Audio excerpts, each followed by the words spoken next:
In the long run, memory is much better when learning periods are spaced out.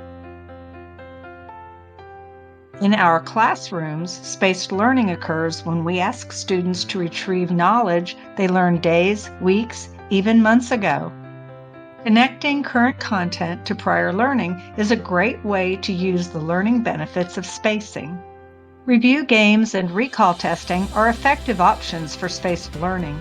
A daily goal of 90% new content and 10% recall of prior knowledge will help students retain what they are learning. Students should be taught to use spacing when they study. It is much more effective to study for 10 minutes a night over 3 nights than to study for 30 minutes on the night before the test. Spacing allows for forgetting and relearning, which strengthens memory by increasing the number of neural pathways to the information. Spaced learning spreads retrieval opportunities out over time, not crammed all at once. Students remember up to twice as much material from spaced retrieval sessions than during cramming. Which brings us to interleaving.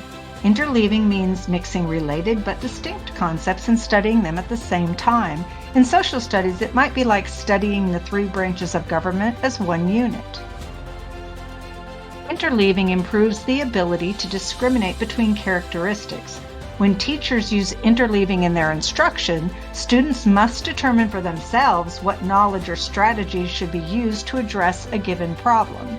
The authors of Make It Stick explain it this way. Teachers dislike it because it feels sluggish. Students find it confusing. They're just starting to get a handle on new material and don't feel on top of it yet when they are forced to switch. But the research shows unequivocally that mastery and long-term retention are much better if you interleave practice than if you mass it. Learning is most effective when it involves a moderate level of challenge or effort.